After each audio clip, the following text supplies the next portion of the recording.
Hello. Oh, my heart is also beating very fast. It's a good thing. Yeah, I'm glad. Whew. You taught me so much things in these online broadcasts. Yeah.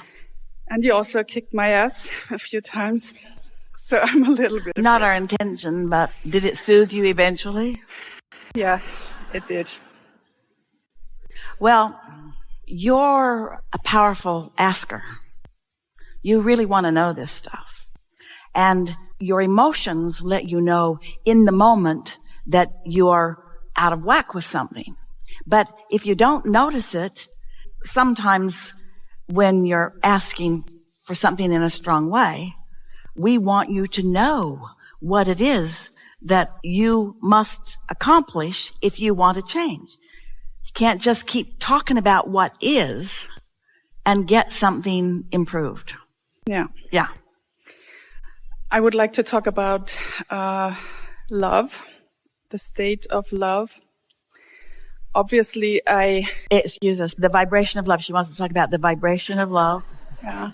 The frequency of love. The frequency of love. Who her inner being is absolute. Liquid love. That's all that it is. So? Obviously, I was asking a lot for love because for 10 years I have a partnership with a beautiful woman.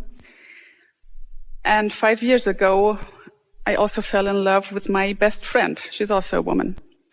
And now I love them both. And we managed to have a really good time.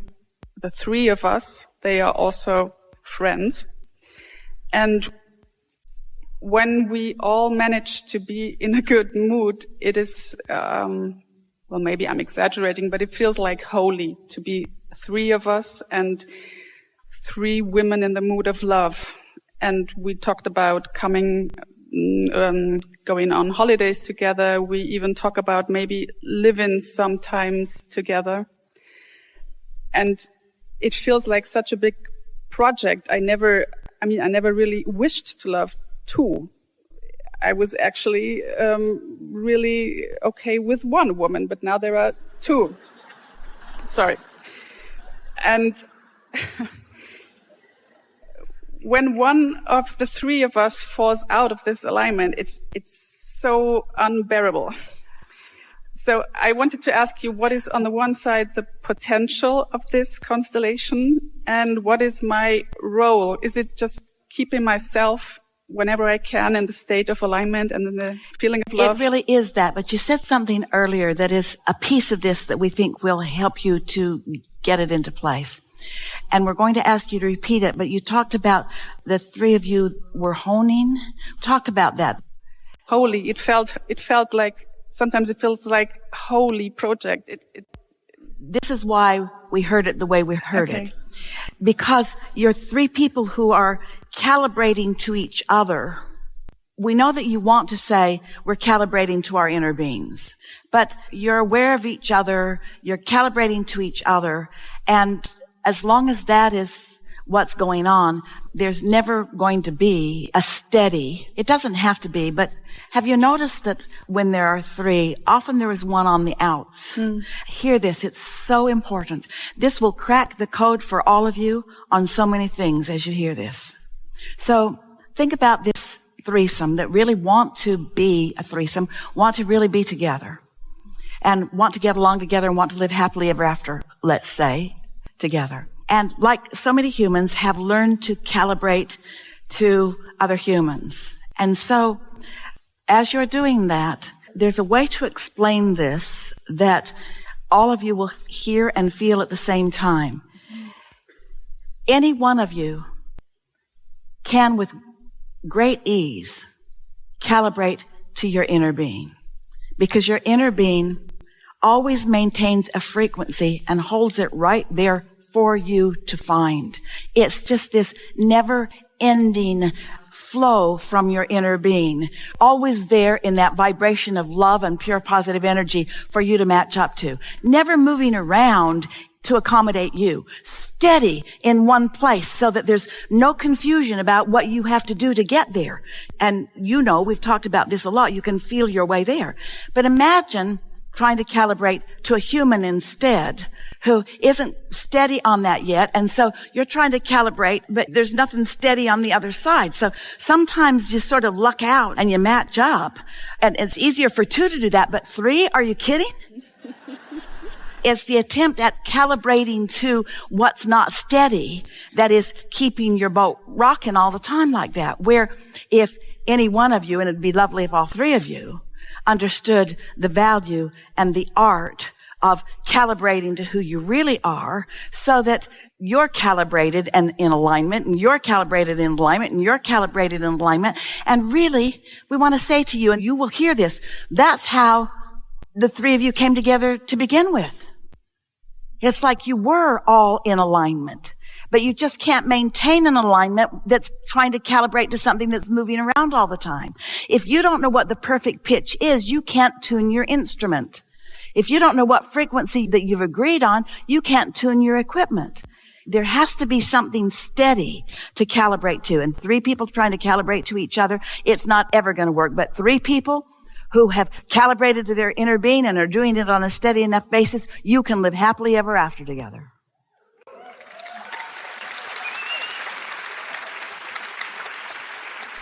So I'm searching.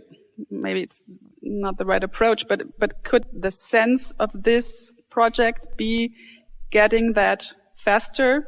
Search for your own alignment, because one of the three, as you said, is always out. So could I then maybe get it faster? Was that the sense of it, or isn't there any sense? You mean the reason for it? Everything that you're living is an opportunity to rediscover and repractice and resolidify and rebalance. It all is. You see, if you just understand that you are an emotional being, we're going to say it the way we like to say it. You are a vibrational being. You are a vibrational being in a vibrational universe, and the law of attraction is always matching you up. That's just how it is. And so if you have come to even understand that you have an inner being that is at perfect pitch to tune to, and by perfect pitch we mean tuned to love and clarity and prosperity, abundance, everything that through all that you've lived, you have come to know that this is who you are and what you want. As you calibrate to that, then everything else just takes care of itself. It just does. So sometimes as I stand a little bit in the middle, it feels like it was my idea, but it can't be. It was the idea of every three of us. A while ago, you know this story because we talked about it on the broadcast, but Esther was visiting with a friend, and she's a comedian on a cruise ship, and she and Esther have great fun when they get together. And she is on different ships, and she has her part. She's a comedian on stage in the theater of the ship, and she was talking to Esther, and she was complaining because on this last cruise that she was on, there was a stage manager that did not know what he was doing. And she knows a good stage manager, and she knows one that isn't. And so she was telling Esther how was the cruise. So she's telling Esther how the cruise was. And so Esther said, "What did you do?" And she said, "So I decided if he didn't know what he was doing, I would show him what he needed to do." And Esther said, "How did he take it?" And she said, "Not well at all. He didn't receive one of my suggestions. It just got worse and worse." She said, "I never want to see him again. In fact, I don't even think I ever want to be on a cruise ship again." In other words, it was not a fun time for her. And so later, as we were all visiting together, we were explaining that you're not the stage manager. Stage manager is the stage manager. You are one of the acts. Don't try to be the stage manager. And then we said, and we're telling you the same story when we tell you, you are also not the law of attraction. The law of attraction is the law of attraction. You are a component to which the law of attraction is responding. And your inner being knows everything that you have asked for and everything that you have vibrationally become, and is tuned to that so powerfully. If you had any idea what your inner being represents as your tuned to point, where all of the cooperative components that are necessary required, or wanted in any way. Everything that would make your creation lovelier has already been assembled. If you could just try to feel that that really is how it is. That calibration has already been done. Cooperative components. Your inner being didn't gather up uncooperative components. Your inner being didn't gather up troublemakers, ornery people, people who don't want to play. Your inner being gathered up the best of everything on every subject that you want. It's gathered and it's queued up and it's there, and you're being presented with a steady, constant, vibrational, sorry about the word, frequency, sorry about that word too. We're not sorry, we're just kidding. To calibrate to.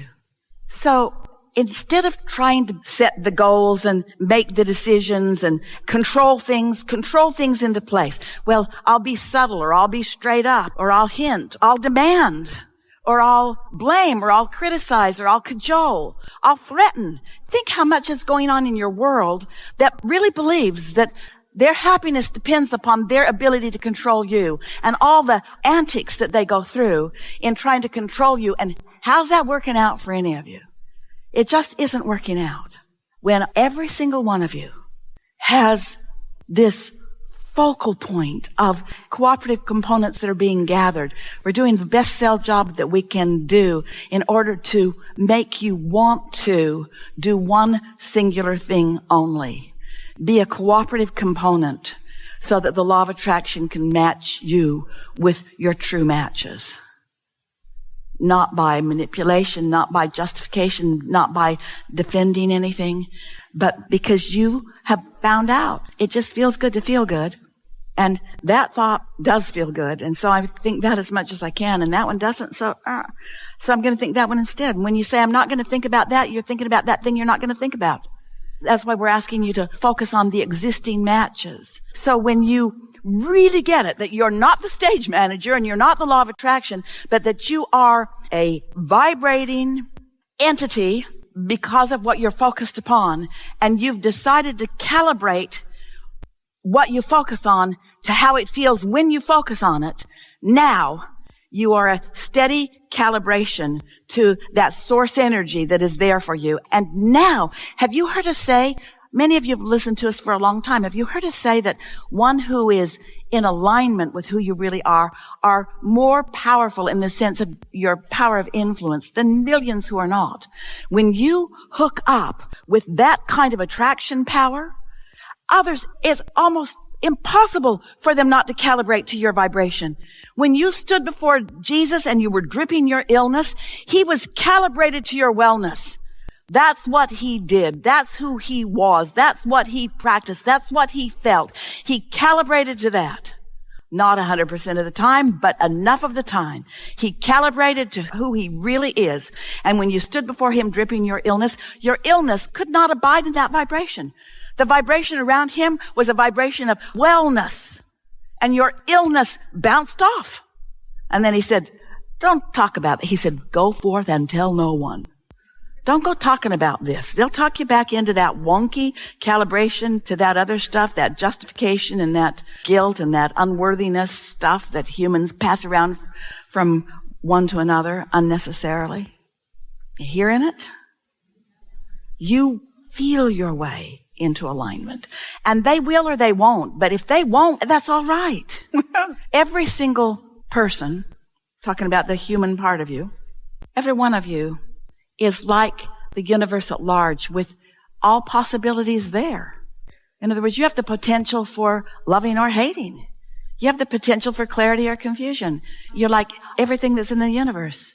And so when you are calibrating your vibration deliberately because you want to feel good and because you want to be a vibrational match to what is good by your lifetimes of discovery and deciding, when that's what you care about, then it's easy to accomplish. And when you do that, then everything that matches that just flows easily into your experience.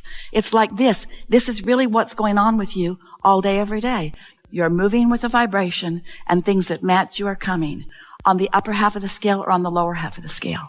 You just have to decide what you prefer and where you want to dominantly be. And as you start doing that on purpose, then it's easy for you to understand why that came. I've been worried about that.